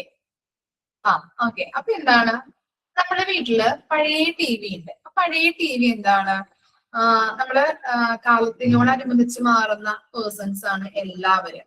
LED TV ഇറങ്ങിയപ്പോ ഒന്നില്ലെങ്കിൽ നമ്മളുടെ ടി വി ചിലപ്പോ ഇങ്ങനെ എന്താ എന്തെങ്കിലുമൊക്കെ പിക്ചർ ട്യൂബൊക്കെ അടിച്ചു പോയാ ഉപയോഗിക്കാൻ പറ്റാത്ത രീതിയിൽ അവസ്ഥയിലാകുമ്പോ നമ്മൾ എന്ത് ചെയ്യും, റിമൂവ് ചെയ്യും, അത് മാറ്റിയിട്ട് വേറെ വാങ്ങിക്കാറുണ്ട്. അല്ലെങ്കിൽ ഇപ്പോ പഴയതാണെങ്കിൽ പുതിയത് വാങ്ങിക്കണം എന്ന് പറഞ്ഞിട്ട് പുതിയത് വാങ്ങിച്ചു. അപ്പൊ പഴയത് പ്രവർത്തിക്കുന്നുണ്ട്. ആ പ്രവർത്തിക്കുന്നത് നമ്മൾ എന്ത് ചെയ്യും, ചിലപ്പോ അടുത്ത ആർക്കെങ്കിലും അല്ലെങ്കിൽ ടി വി ഇല്ലാത്ത പാവപ്പെട്ടവർക്കൊക്കെ നമ്മൾ കൊടുക്കാറുണ്ടാ? നമ്മൾ എന്ത് ചെയ്യും, കൊടുക്കാറുണ്ട് ആരെങ്കിലും? നമ്മുടെ ക്ലാസ്സിൽ അങ്ങനെ ദാനധർമ്മികളൊക്കെ ഉണ്ടാ? ഉണ്ട്. ഓക്കെ. കൊടുക്കും. നമ്മൾ കൊടുക്കും അല്ലെ. അല്ലെങ്കിൽ നമ്മുടെ കസിൻസിനോ ചിലപ്പോ അത്രയും പണമില്ലാത്ത അല്ലെങ്കിൽ അത്രയും ദുരിതത്തിൽ കഴിയുന്നവർക്കൊക്കെ നമ്മൾ അങ്ങനെ കൊടുക്കാറുണ്ട് അല്ലെ. നമ്മൾ കൊടുക്കാറുണ്ട്. അപ്പൊ നമ്മൾ കൊടുക്കും. എന്നിട്ട് നമ്മൾ എന്ത് ചെയ്യും, പുതിയതൊരെണ്ണം വാങ്ങിക്കും. ഇനി അഥവാ ഈ പഴയ ടി വി ഒട്ടും നന്നാക്കിയിട്ട് അത് ശരിയാവുന്നില്ല, അല്ലെങ്കിൽ നന്നാക്കും പിന്നെയും അത് എന്താണ് ലോ ആയി പോവും, അല്ലെങ്കിൽ ബ്രേക്ക് ഡൗൺ ആവും. അങ്ങനെയാണെങ്കിൽ നമ്മൾ എന്ത് ചെയ്യും, ഇതിനെ കൊണ്ട് നന്നാക്കിയിട്ട് ഈ പുതിയ നമ്മൾ റിപ്പയർ ചെയ്യുന്ന അല്ലെങ്കിൽ മെയിൻ്റെനൻസ് വർക്ക് ചെയ്യുന്ന കാശ് കൊണ്ട് നമ്മൾ എന്ത് ചെയ്യും, അത് പുതിയത് ഒരെണ്ണം വാങ്ങിക്കാന്ന് പറഞ്ഞിട്ട് ഒരെണ്ണം വാങ്ങിക്കും അല്ലെ. അത് നന്നാക്കിയിട്ടും ആവുന്നില്ല എന്നുണ്ടെങ്കിൽ അതല്ലെങ്കിൽ സ്ക്രാപ്പിന് കൊടുക്കും. അല്ലെങ്കിൽ അതിപ്പോ പുതിയതൊരെണ്ണം വാങ്ങിക്കണം, അല്ലെങ്കിൽ പഴയത് എല്ലാവരും മാറ്റി. ചിലവർക്കൊക്കെ ഉണ്ട് അപ്പുറത്തെ വീട്ടിൽ വാങ്ങിച്ചു, ഇപ്പുറത്തെ വീട്ടിൽ വാങ്ങിച്ചു, അപ്പൊ നമ്മുടെ വീട്ടിൽ മാത്രം ഇല്ല അല്ലെ. അങ്ങനെ ചെയ്യാറുണ്ടോ? അവിടെ വാങ്ങിച്ച്, അവള് വാങ്ങിച്ച്, ഇവള് വാങ്ങിച്ച് അല്ലെ, നമ്മൾ പറയാറുണ്ട് ഇല്ലേ? ഇല്ല. ഓക്കെ, നല്ല കുട്ടികളാണ്. അപ്പൊ അങ്ങനെയൊന്നും വേണ്ട. നമ്മുടെ വരുമാനം നോക്കിയിട്ട് വേണം നമ്മൾ വാങ്ങിക്കാൻ അല്ലെ. നമ്മുടെ ഹസ്ബൻഡ് കഷ്ടപ്പെട്ടിട്ടാണ് ജോലി ചെയ്ത് കുടുംബം നോക്കുന്നത്. അതുകൊണ്ട് തന്നെ അതനുസരിച്ചിട്ടുള്ള വരുമാനങ്ങളും, അല്ലെങ്കിൽ എന്താ ഇപ്പോ 10 രൂപ കിട്ടണമെങ്കിൽ ആ 10 രൂപയും ചെലവാക്കിയിട്ട് കാര്യമില്ല. നമ്മൾ എന്ത് ചെയ്യണം, അതിനകത്തുനിന്ന് ഒരു 5000 റുപ്പീസ് എങ്കിലും നമുക്ക് സേവ് ചെയ്യാൻ നോക്കണം. നിങ്ങൾ അങ്ങനെയാണ് ചെയ്യാറുണ്ടോ? മാറ്റി വെക്കണം. ഒരു 10 രൂപയെങ്കിലും നമ്മൾ അതനുസരിച്ചിട്ട് മാറ്റി വെക്കാനായിട്ട് നോക്കണം കേട്ടോ. അല്ലെങ്കിൽ അത് ആ 10 രൂപയും ചെലവാക്കി കഴിഞ്ഞിട്ടുണ്ടെങ്കിൽ അങ്ങനെ നമ്മൾ ശീലിച്ചു കഴിഞ്ഞാൽ നമ്മളുടെ മക്കളും അങ്ങനെ ശീലിക്കുള്ളൂ. പിന്നെ നമുക്ക് ഒരു അത്യാവശ്യ ഘട്ടങ്ങൾ, ചിലപ്പോ ഒരു അസുഖം വന്നാലും മതി, അല്ലെങ്കിൽ എന്തെങ്കിലും ഒരു കാര്യങ്ങൾ ഉണ്ടായിട്ടുണ്ടെങ്കിൽ നമുക്ക് ചെലവാക്കാൻ പൈസ ഉണ്ടാകില്ല അല്ലെ. നമ്മളപ്പോ ഏത് രീതിയിലും അല്ലെങ്കിൽ എപ്പോ വേണമെങ്കിലും നമ്മൾ എന്ത് ചെയ്യണം, ക്യാഷ് അതെന്താ ചെയ്യാ, നമ്മൾ 10 രൂപയെങ്കിലും പിടിക്കാനായിട്ട് നമ്മളാണ് ചിലപ്പോ ഹസ്ബൻഡ്സ്മാർക്കൊക്കെ ചിലപ്പോ നമ്മളുടെ ജോലി ചെയ്തിട്ടായിരിക്കും നമ്മളുടെ കയ്യിൽ കൊണ്ടുതരുന്ന പേഴ്സൺസ് ഉണ്ടാവാം ഇല്ലേ. അങ്ങനെയുണ്ടോ? കിട്ടിയന്മാരൊക്കെ നമ്മുടെ കയ്യിൽ കൊണ്ടുതരുന്നവരുണ്ടാവാം ഇല്ലേ. അപ്പൊ അങ്ങനെ തരുമ്പോ ഞാൻ ജസ്റ്റ് ഒന്ന് പറഞ്ഞാണ് കേട്ടോ. അപ്പൊ അങ്ങനെ ചെയ്യരുത്, മുഴുവനും ചെലവാക്കരുത്, കുറച്ചെങ്കിലും പിടിക്കാനായിട്ട് സേവ് ചെയ്യാം. അല്ലെങ്കിൽ ഒരു കുറി കൂടാം, അല്ലെങ്കിൽ നിങ്ങളുടെ പേരിൽ ഒരു കുറി കൂടാ, അല്ലെങ്കിൽ കുഞ്ഞുങ്ങളുടെ പേരിലൊക്കെ കുറി കൂടി. അപ്പൊ എന്താണ്, നമുക്ക് സേവിങ് ഉണ്ടാവും. കുഞ്ഞുങ്ങൾക്ക് അത് കാണിച്ചു കൊടുത്ത് ആ മാതൃക നമ്മൾ എപ്പോഴും ചെയ്യണം കേട്ടോ. അങ്ങനെ ഓക്കെ. അപ്പൊ ഫുള്ളും ചെലവാക്കരുത്. അപ്പൊ നമ്മളുടെ പോയിന്റ് ഇതാണ്. പോയിന്റിലോട്ട് മാറിപ്പോകുന്നുണ്ടല്ലോ ഇടയ്ക്ക്, അങ്ങനെയൊക്കെ പറഞ്ഞു പോയിന്റ് മാറിപ്പോകുന്നുണ്ട്. ഓക്കെ. അപ്പോ റിമൂവ് ഓഫ് ആൻ ഐറ്റം എന്ന് പറഞ്ഞാല് നമ്മൾ എന്ത് ചെയ്യും, ചിലപ്പോ ആ ടി വി ചിലപ്പോ നശിച്ചു പോവുകയാണെങ്കിൽ നമ്മൾ റിപ്പയർ ചെയ്ത് അത് ഒട്ടും ചെയ്യാം, അല്ലെങ്കിൽ അത് ഒട്ടും നടക്കാത്ത ഒരു രീതിയിലാവുകയാണെങ്കിൽ നമ്മൾ എന്ത് ചെയ്യും, പുതിയതൊരെണ്ണം വാങ്ങിക്കും. അല്ലെങ്കിൽ എന്ത് ചെയ്യും, നമ്മൾ പുതിയതൊരെണ്ണം വാങ്ങിച്ചിട്ട് പഴയതും പ്രവർത്തിക്കുന്നുണ്ട് എന്നാലും നമ്മൾ എന്ത് ചെയ്യും, അത് നമ്മൾ എന്ത് ചെയ്യാറുണ്ട്, പാവപ്പെട്ടവർക്കൊക്കെ ദാനം ചെയ്യാറുണ്ട്. അതാണ് അവിടെ ഉദ്ദേശിക്കുന്നത്. പഴയത് മാറ്റിയിട്ട് പുതിയത് നമ്മൾ കൊണ്ടുവരുന്നു അല്ലെ. വസ്തുക്കളുടെ മൂല്യം മനസ്സിലാക്കിയിട്ട് ആവശ്യമില്ലാത്തതാണെങ്കിൽ അത് റിമൂവ് ചെയ്ത് തന്നെ നമ്മൾ കളയാറുണ്ട് ഇല്ലേ. ഇപ്പൊ ടി വി ഒട്ടും അത് ബ്രേക്ക് ഡൗൺ ആയി, ഒട്ടും അത് ശരിയാവുന്നില്ല, നന്നാക്കിയിട്ട് കറക്റ്റ് ആവുന്നില്ല, നമുക്ക് കാണാൻ പറ്റുന്നില്ല എന്നുണ്ടെങ്കിൽ അത് റിമൂവ് ചെയ്യേണ്ടത് ഒരു ആവശ്യമാണ് അല്ലെ. പുതിയതൊരെണ്ണം വാങ്ങിക്കണം എന്നൊരു രീതിയിലായി. അപ്പൊ അത് റിമൂവ് ചെയ്ത് കളഞ്ഞു. പുതിയതൊരെണ്ണം നമ്മൾ വാങ്ങിക്കുന്നു. മനസ്സിലായോ? Remove of an item. Okay, ഇനി എന്താ? Utilisation of standard components for cost reduction. എന്താ പറഞ്ഞത്? കോസ്റ്റ് കുറയ്ക്കുന്നതിനായിട്ട് സ്റ്റാൻഡേർഡ് ആയിട്ടുള്ള കമ്പോണന്റ് മെഷീൻസ് യൂസ് ചെയ്യണം. അതെങ്ങനെ പറ്റും? മെഷീൻസ് അല്ലെ, എന്താണ് സ്റ്റാൻഡേർഡ് ആയിട്ടുള്ള കാര്യങ്ങൾ അല്ലെങ്കിൽ സ്റ്റാൻഡേർഡ് മെഷീൻസ് ഒക്കെ കൊണ്ടുവന്ന് നമ്മള് ഹോസ്പിറ്റലിൽ വെച്ച് കഴിഞ്ഞിട്ടുണ്ടെങ്കിൽ എന്താണ്, വളരെ വില കൂടുതലുള്ള ഐറ്റംസ് ഒക്കെ കൊണ്ടുവന്ന് വെച്ച് കഴിഞ്ഞിട്ടുണ്ടെങ്കിൽ അത് ലോങ് ലാസ്റ്റിംഗ് ആയിട്ട് നിലനിൽക്കും അല്ലെ. ഒരു 5-6 വർഷമൊക്കെ എന്താണ് ഒരു കംപ്ലൈന്റ് ഒന്നും ഇല്ലാതെ, അല്ലെങ്കിൽ കൂടി വന്ന ഒരു 3 വർഷമെങ്കിലും അല്ലെ ഒരു കംപ്ലൈന്റ് ഇല്ലാതെ ഇത് പോകാനായിട്ട് സാധ്യതയുണ്ട് അല്ലെ. മെയിൻ്റെനൻസ് വർക്ക് ഉണ്ടാവില്ല, റിപ്പയേഴ്സ് ഉണ്ടാവില്ല. അപ്പൊ നമുക്ക് എന്താണ് കോസ്റ്റ് കുറയ്ക്കാനായിട്ട് സഹായിക്കുന്നുണ്ട്. ക്ലിയർ ആയോ? അതുപോലെ തന്നെ ഇപ്പൊ നമ്മളൊരു സാധനം വില കുറവാണ് അല്ലെ, ഒരു മെറ്റീരിയൽ നമ്മൾ വാങ്ങിക്കാം. മെറ്റീരിയൽ വാങ്ങിക്കുമ്പോൾ വില കുറവാണ്, ഇപ്പൊ മീഷോന്ന് അതുപോലെ തന്നെ ഓൺലൈനിൽ നിന്നൊക്കെ നമ്മൾ വാങ്ങിക്കാറുണ്ട്. പക്ഷെ എന്താണ്, അത് ചിലപ്പോ 1-2 പ്രാവശ്യമൊക്കെ നമ്മൾ യൂസ് ചെയ്ത് കഴിഞ്ഞിട്ടുണ്ടെങ്കിൽ പിന്നീട് ഉപയോഗിക്കാൻ പറ്റാത്ത രീതിയിലാവാറുണ്ട് ഇല്ലേ? നമ്മള് ഇപ്പോ അല്ലെ ചെയ്യാറില്ലേ? അങ്ങനെ ആവാറില്ലേ? ക്വാളിറ്റി കുറവാണ് അല്ലെ, പലർക്കും സംഭവിക്കുന്നത്. കളർ പോവാറുണ്ട് അല്ലെ, അങ്ങനെയുള്ള കാര്യങ്ങളൊക്കെ. അപ്പൊ അതാണ് നമ്മളൊരു വില കൂടുതലുള്ള മെറ്റീരിയൽസ് വാങ്ങിക്കുകയാണെങ്കിൽ കുറച്ചു നാൾ നമുക്ക് അത് ഇട്ട് നടക്കാൻ പറ്റും. അതാണ് നമ്മൾ ഉദ്ദേശിക്കുന്നത് കേട്ടോ. അപ്പൊ കോസ്റ്റ് കൂടുതലായിട്ടുള്ള ഐറ്റംസ് വാങ്ങിച്ചു വെച്ചിട്ടുണ്ടെങ്കിൽ നമുക്ക് എന്താണ്, അത് റിപ്പയേഴ്സ്, മെയിൻ്റെനൻസ് വർക്കൊന്നും അതൊക്കെ കുറച്ചുകൊണ്ട് നമുക്ക് കോസ്റ്റ് റിഡ്യൂസ് ചെയ്യാനായിട്ട് സാധിക്കും. പിന്നെന്താ? Inspection of all features of an item. നമ്മളൊരു കടയിൽ പോയിട്ട് ഒരു സാധനം വാങ്ങിക്കുമ്പോൾ നിങ്ങൾ എന്തൊക്കെ നോക്കാറുണ്ട് ആ സാധനത്തിന്റെ, അല്ലെങ്കിൽ ഒരു പ്രൊഡക്റ്റിന്റെ ഒരു പ്രൊഡക്റ്റ് നിങ്ങൾ വാങ്ങിക്കുമ്പോൾ എന്തൊക്കെ നിങ്ങൾ ചെക്ക് ചെയ്യാറുണ്ട്? എന്തൊക്കെ നമ്മൾ നോക്കും? പ്രൊഡക്റ്റിന്റെ price, date, very good. Quality നോക്കാറുണ്ട്, പ്രത്യേകതകൾ. ഓക്കെ, ഇനി എന്താ? കോസ്റ്റ്, എക്സ്പയറി ഡേറ്റ് നോക്കാറുണ്ട്. ലാസ്റ്റിംഗ്, ഇൻഗ്രീഡിയൻസ് അല്ലെ, വെരി ഗുഡ്. ഉള്ളോ? പിന്നെ എന്തൊക്കെയാ? ഒരുവിധം എല്ലാവരും പറഞ്ഞല്ലേ, അതിന്റെ റാപ്പിംഗ് നോക്കാറുണ്ട്, ബ്രാൻഡ് നോക്കാറുണ്ട് നമ്മള് ഇല്ലേ, അതിന്റെ പാക്കിംഗ് അല്ലെ, അങ്ങനെയുള്ള എല്ലാ കാര്യങ്ങളും നമ്മൾ നോക്കാറുണ്ട്. ഓക്കെ, അത്രയും നമ്മൾ നോക്കിയിട്ടാണ് കടയിൽ പോയിട്ട് നമ്മൾ ഒരു സാധനം വാങ്ങിക്കുന്നത് അല്ലെ. ഓക്കെ, അപ്പൊ നമ്മൾ ഓരോ ഐറ്റംസും പർച്ചേസ് ചെയ്യുമ്പോൾ അതിന്റെ ഫീച്ചേഴ്സ് നോക്കി വേണം നമ്മൾ വാങ്ങിക്കാനായിട്ട്.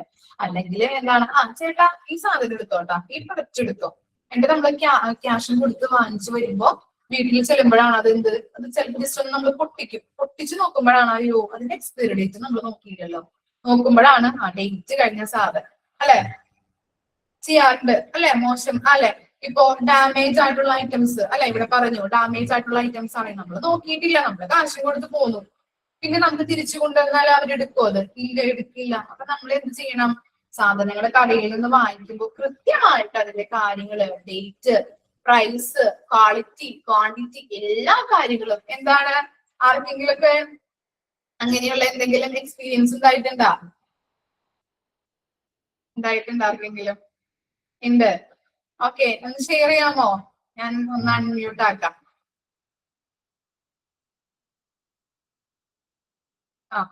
പറഞ്ഞോളൂ കേട്ടോ. എന്ത് പണ്ടത്തരമാണ് അവിടെ പോയി കാണിച്ചത്? ഇപ്പൊ ആരുല്ലേ പറയാൻ? ഷെയർ ചെയ്തോളൂ.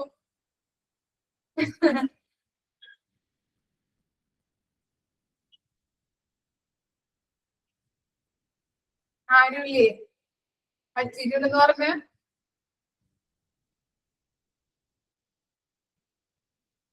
അൺമ്യൂട്ട് ആക്കിയിട്ടുണ്ട്, പറഞ്ഞോളൂ.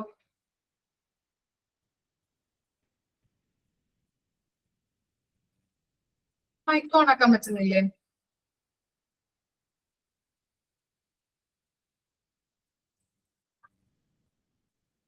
ഇപ്പോഴോ?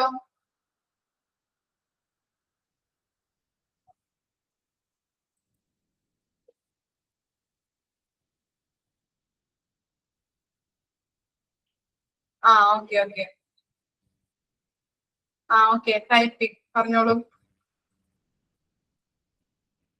ടൈപ്പ് ചെയ്തോളൂ. നിങ്ങൾ നോക്കട്ടെ എന്ത് സാധനം വാങ്ങിച്ചത്. പ്രൊഡക്റ്റ് ആണോ?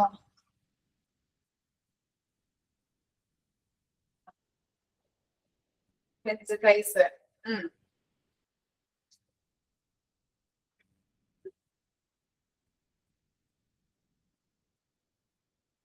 എന്താ സംഭവിച്ചത് എന്നിട്ട്? വെജ് റൈസ് വാങ്ങിച്ചിട്ട് ഓ ഡേറ്റ് കഴിഞ്ഞായിരുന്നു. ഓക്കെ. ഈ മുതിർന്ന ആൾക്കാരില്ലേ, പ്രായമായവരൊക്കെ നമ്മളിപ്പോ വീട്ടില്, എന്റെ വീട്ടിലൊക്കെ ഹസ്ബൻഡിന്റെ അച്ഛനുണ്ട്. അപ്പൊ ഫംഗസ് വന്നിരുന്നു. എന്നിട്ടത് കഴിച്ചായിരുന്നോ? ഇല്ല. നോക്കിയത് ഭാഗ്യായി അല്ലെങ്കിൽ പിന്നെ ഹോസ്പിറ്റലൈസ്ഡ് ആയാണ്. കണ്ട്. ഓക്കെ. ചില ബേക്കറി ഐറ്റംസ് ഒക്കെ ഇല്ലേ, നമ്മൾ ചിലപ്പോ കാണില്ല. ഈ ഉറുമ്പൊക്കെ വന്നിട്ടേ അതിന്റെ ഉള്ളിൽ ഇങ്ങനെ ഇടയുന്നുണ്ടാവാറുണ്ട്. ഞാൻ കടയിൽ പോകുമ്പോ കാണാറുണ്ട്. അത് ഈ ഉറുമ്പ് ജസ്റ്റ് ഇങ്ങനെ ചെറിയൊരു എന്താ കവറ് ജസ്റ്റ് ഇങ്ങനെ അത് ഇങ്ങനെ എന്താ ചെയ്യാന്ന് എനിക്കറിയില്ല. ഇങ്ങനെ കടിച്ച് ഇതാക്കിയിട്ടല്ലേ അതിങ്ങനെ നമ്മള് എടുക്കുമ്പോ വരാറുണ്ട്. അപ്പൊ ഇങ്ങനെ ചേട്ടന് കാണിച്ചു, ചേട്ടാ ഇതിനകത്ത് ഉറുമ്പ് വന്നിട്ടുണ്ട് കേട്ടോ, മാറ്റി വെച്ചോ, ആൾക്കാർക്ക് കൊടുക്കണ്ടെന്ന് പറഞ്ഞിട്ട്. ബ്രെഡില് വരാറുണ്ട്. ബ്രെഡ് ചിലപ്പോ ഇങ്ങനെ ഇങ്ങനെ അടച്ചടച്ചല്ല വെക്കുന്നത്, ഇങ്ങനെ കുട്ടി കുട്ടി അങ്ങനെ വെക്കുമ്പോ ചിലതിലൊക്കെ ഇങ്ങനെ പൂപ്പല് വരാറുണ്ട്. പൂപ്പല് അത് നമ്മള് പൊട്ടിച്ച് നോക്കുമ്പോഴാണ് കാണുന്നത്. അപ്പൊ അതൊക്കെ അവര് പക്ഷെ നമ്മൾ പൊട്ടിച്ച് കഴിഞ്ഞിട്ടുണ്ടെങ്കിൽ തിരിച്ചെടുക്കില്ലല്ലോ സാധനങ്ങള്. അതാണ് ബുദ്ധിമുട്ട് വരാറ്. അപ്പൊ അങ്ങനെ. അപ്പൊ നമ്മള് കടയിൽ പോകുമ്പോ നമ്മൾ എന്ത് സാധനമായിട്ടുണ്ടെങ്കിലും അതെ, നമുക്ക് ഒരു ദിവസം ഒരു പ്രാവശ്യം അനുഭവം കിട്ടിയാൽ മതി, എക്സ്പീരിയൻസ് ഉണ്ടായാൽ മതി. പിന്നെ നമ്മളെ എല്ലാ കാര്യങ്ങളും നമ്മൾ ചെക്ക് ചെയ്തിട്ടാ വാങ്ങിക്കാറ്. അതെ, നമ്മളായാലും ഒരാൾക്ക് ഒരു എക്സ്പീരിയൻസ് കിട്ടി കഴിഞ്ഞിട്ടുണ്ടെങ്കിൽ പിന്നെ നമ്മൾ നോക്കും. അപ്പോ അതെ, പിന്നെ കടക്കാർക്ക് ഒരു ഇതുണ്ട്. അവര് ബ്രെഡ് ഒക്കെ ആകുമ്പോ ഒരാഴ്ചയൊക്കെ ഇരിക്കുമല്ലോ. ഒരാഴ്ച ഇരുന്നാലേ ഇപ്പൊ വേറെ ബ്രെഡ് ഇപ്പൊ 2-3 ദിവസമൊക്കെ ഉള്ളെങ്കിൽ അത് ആദ്യം വെക്കും. എന്നിട്ട് അതിന്റെ അടിയിലായിരിക്കും ഒരാഴ്ചത്തെ ഡേറ്റ് ഉള്ള ബ്രെഡ് വെക്കുന്നത്. അപ്പൊ ഞാൻ കടയിൽ പോകുമ്പോൾ സാധാരണ എടുക്കുന്നത് എങ്ങനെയാ, എനിക്കറിയാം ചേട്ടനെ വെക്കുന്ന കാര്യങ്ങളൊക്കെ. അപ്പൊ ഞാൻ എന്ത് ചെയ്യും, അടിയിൽ എടുത്ത് നോക്കും. ഇത് ഒരാഴ്ച ഉണ്ടെങ്കിൽ ഞാൻ അങ്ങനെ എടുക്കും. എനിക്കറിയാം ഭയങ്കര ഇതാണ് കേട്ടോ. ഞങ്ങളുടെ നല്ല ബിസിനസ് മൈൻഡുള്ള ചേട്ടന്മാരാണ് കട നടത്തുന്ന ആൾക്കാർ അല്ലെ. നമുക്കറിയാവുന്ന കാര്യങ്ങളാണ്. ഡേറ്റ് നോക്കിയിട്ട് ഡേറ്റ് കൂടുതലോ നമുക്കറിയാം. ചിലപ്പോ 1-2 ദിവസമൊക്കെ ഡേറ്റ് ഉണ്ടെങ്കിൽ ചിലപ്പോ നമ്മൾ വീട്ടിൽ കൊണ്ടുപോയി അത് കഴിച്ച് തീർന്നില്ലെങ്കിൽ അത് ബുദ്ധിമുട്ടാണ്. ഞാൻ ഡേറ്റ് ഇപ്പൊ ഒരാഴ്ചക്കുള്ളത് എടുക്കും. അങ്ങനെയാ നോക്കിയെടുക്കാറ്. അതെ. ഉണ്ണിയപ്പൊക്കെ ചിലപ്പോ 2-3 ദിവസമൊക്കെ അല്ലേ ഇരിക്കുള്ളൂ. അതൊക്കെ മറ്റേ ഇങ്ങനെ ഹർഷ ഇങ്ങനെയൊക്കെ ആവില്ലേ. തന്നെ നൂല് വരും. നൂല് വരും. അതെ അതെ, അതാണ് കടക്കാരൊക്കെ അങ്ങനെയുള്ളവരാണ്. ബിസിനസ് മൈൻഡ് അല്ലേ. അപ്പൊ പെട്ടെന്ന് അവരെ പറഞ്ഞിട്ട് കാര്യമില്ല. കാരണം ആ സാധനങ്ങളൊക്കെ വിറ്റ് പോണം. അപ്പൊ ഡേറ്റ് കഴിഞ്ഞിട്ടുണ്ടെങ്കിൽ ആൾക്കാർ എടുക്കില്ല. അത് തിരിച്ചു കൊടുക്കണം. അതെ, അങ്ങനെയുള്ള കാര്യങ്ങൾ. അപ്പൊ നിങ്ങൾ കടയിൽ പോകുമ്പോ എന്ത് ചെയ്യണം, എല്ലാ കാര്യങ്ങളും നോക്കിയിട്ട് ഇൻസ്പെക്ഷൻ ചെയ്തിട്ട് അല്ലെ, പരിശോധനകൾ നടത്തിയിട്ട് വേണം സാധനങ്ങൾ വാങ്ങിച്ചിട്ട് വരാനായിട്ട്. അതുപോലെ തന്നെ എന്റെ ഹസ്ബൻഡൊക്കെ പച്ചക്കറിയൊക്കെ വാങ്ങിച്ചിട്ട് വരുമ്പോ അത് നോക്കില്ല. ചന്തയിൽ പോയിട്ടൊക്കെ വാങ്ങിച്ചു നമ്മൾ നല്ലതല്ലേ നോക്കിയെടുക്കുള്ളൂ. നമ്മള് പൈസ കൊടുത്ത് വാങ്ങിക്കുമ്പോ സാധനങ്ങൾ നല്ലതും വാങ്ങിക്കും അല്ലെ. പെൺകുട്ടികളാകുമ്പോ അങ്ങനെയാണ്. പക്ഷെ ആൺകുട്ടികളാകുമ്പോ അവര് നോക്കില്ല കറക്റ്റ് ആയിട്ട്. എന്നിട്ട് ഒരു ദിവസം മത്തങ്ങ വാങ്ങിച്ചുകൊണ്ടിട്ട് അത് ബാക്കിലെങ്ങാണ്ട് കുഞ്ഞിത്തൊളയുണ്ടായിരുന്നു. പിന്നെ 2 ദിവസം കഴിഞ്ഞ് ഫ്രിഡ്ജിൽ വെച്ച് 2 ദിവസം നോക്കിയപ്പോഴത്തേനും അതിങ്ങനെ ഭയങ്കരമായിട്ട് അലുത്തുപോയി. അത്രയും ചീഞ്ഞു പോയൊരവസ്ഥ. ഇതൊക്കെ ഞാൻ പറഞ്ഞപ്പോ നമ്മൾ പൈസ കൊടുത്ത് വാങ്ങിക്കുമ്പോ നോക്കി വാങ്ങിക്കണ്ടേ പറഞ്ഞു. പക്ഷെ എന്നാലും ഇപ്പൊ കറക്റ്റായിട്ട് ഇങ്ങനെ ചെയ്ത് വരുന്നുണ്ട്. അവര് നോക്കില്ല. ആൺകുട്ടികൾ നോക്കുകയൊന്നുമില്ല അങ്ങനെ. നമ്മളാണ്, പെൺകുട്ടികളാണ് പിന്നെ നോക്കിയെടുക്ക. ചില കടക്കാർക്ക് നമ്മളെ ചില ആളുകൾ വരുമ്പോ ഒക്കെ പേടി ഓ നോക്കി നല്ല സാധനം കൊണ്ടുപോകുള്ളൂ. അവർക്ക് ചീത്ത സാധനങ്ങളൊന്നും ചില ആൺകുട്ടികൾ വരുമ്പോ അല്ലെങ്കിൽ അപ്പന്മാരൊക്കെ വന്നിട്ടുണ്ടെങ്കിൽ ചീത്ത സാധനങ്ങളൊക്കെ കൊടുത്തു വിടുള്ളത് അല്ലെ. ഇപ്പൊ എന്റെ വീട്ടില് പപ്പ പോയിട്ടുണ്ടെങ്കിൽ ഹസ്ബൻഡിന്റെ ഡാഡിയുണ്ട്. ഡാഡി പോയി കഴിഞ്ഞാലും ചീത്ത സാധനങ്ങളൊക്കെ കൊടുത്തു വിടും. പച്ചക്കറി ആയാലും പഴങ്ങളായാലും ഇത്തിരി ഈ എന്റെ വീട്ടില് കുട്ടി അവള് ഈ ഏത്തപ്പഴമൊക്കെ ഇല്ലേ ഇത്തിരി കറുത്ത് കഴിഞ്ഞിട്ടുണ്ടെങ്കിൽ കഴിക്കില്ല. കഴിക്കാൻ ഭയങ്കര മടിയാണ്. അപ്പൊ ഞാൻ ആഴ്ചയില് 1/2 കിലോ വീതം ഏത്തപ്പഴം വാങ്ങിക്കും. 2 ആഴ്ചക്ക് കൂടുമ്പോ. അതെ അതെ ഓക്കെ. അപ്പൊ അങ്ങനെയുള്ള ഹസ്ബൻഡുള്ളവർക്കൊക്കെ കുഴപ്പമില്ല, നോക്കി വാങ്ങിക്കുന്നതൊക്കെ ഉണ്ടെങ്കിൽ. ചിലവരാണ് അതിപ്പോ ആളങ്ങനെ വീട്ടില് മമ്മിയൊക്കെയാണ് കടയിൽ പോയിട്ട് സാധനങ്ങളൊക്കെ വാങ്ങിച്ചിട്ട് വരാറ്. അപ്പൊ മമ്മി മരിച്ചത് കാരണം ഇപ്പൊ ആളാണ് എല്ലാ കാര്യങ്ങളും ചെയ്യുന്നത്. ഞാനായാലും ഇപ്പൊ ഓഫീസിൽ നിന്ന് പോയിട്ട് ആ ടൈമിൽ പോകുമ്പോ സാധനങ്ങളൊക്കെ വാങ്ങിച്ചിട്ട് പോവാറുണ്ട്. അപ്പൊ ആളിങ്ങനെ പച്ചക്കറി ചന്തയിൽ പോയിട്ടൊക്കെ ഇടയ്ക്ക് വാങ്ങിക്കും. അങ്ങനെ വാങ്ങിക്കുമ്പോ പിന്നെ ചന്തയായിട്ട് നമുക്കൊന്നും പറയാൻ പറ്റില്ല. അവരിങ്ങനെ കൂട്ടിയിട്ട് തരാ അങ്ങനെയല്ലേ തരാറ്. അപ്പൊ അങ്ങനെ അതെ. അപ്പൊ നമുക്ക് അത് വേണം ഇത് വേണമെന്നൊന്നും പറയാൻ പറ്റില്ലല്ലോ ചന്തയിൽ പോകുമ്പോ. അതാണ് പ്രശ്നം. പിന്നെ അവിടെ ഞാനൊക്കെ പോകുമ്പോഴും നോക്കിയാണ് എടുക്കാറ്. പക്ഷെ ഇതാണ് ഹസ്ബൻഡ് പോയി കഴിഞ്ഞാൽ ചിലപ്പോ നോക്കാതെ വരും. ചിലപ്പോ അവിടെ ഇപ്പൊ വഴുതനങ്ങയൊക്കെ വാങ്ങിച്ചിട്ടുണ്ടെന്നാലും അവിടെ ഒക്കെ തുളയുണ്ടാവും. അതെ തിരിഞ്ഞാണ് എടുക്കുന്നത്.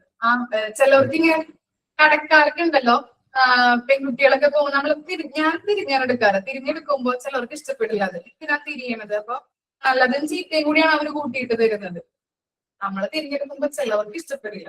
പക്ഷെ ഞാനെന്തായാലും തിരിഞ്ഞെടുക്കുള്ളൂ. നല്ലത് നമ്മള് പൈസ കൊടുത്ത് വാങ്ങിക്കുമ്പോ നമ്മള് തിരിഞ്ഞെടുക്കണ്ടേ. അതെ അങ്ങനെ ഓക്കെ. അപ്പൊ ടൈം ആയല്ലോ. നമ്മള് കഥ പറഞ്ഞ നമ്മുടെ ടൈം ആയി. ഇത്രയും വരെ വായിച്ചിട്ട് വരുമോ അടുത്ത ക്ലാസ്സിൽ വരുമ്പോ? Okay okay. അടുത്ത വിശേഷം അടുത്ത ക്ലാസ്സിൽ പറയാം നമുക്ക്. Thank you. Okay thank you. അപ്പൊ നമ്മള് 3 പോയിന്റ് പറഞ്ഞു കേട്ടോ. വാല്യൂ അനാലിസിസില് പർപ്പസ് 3 നമ്മൾ പറഞ്ഞത്. Removal of an item, utilisation of a standard component for cost reduction, inspection of all features of an item. ഇത്ര വരെയാണ് നമ്മൾ എടുത്ത് നിർത്തിയത് കേട്ടോ. ഓക്കെ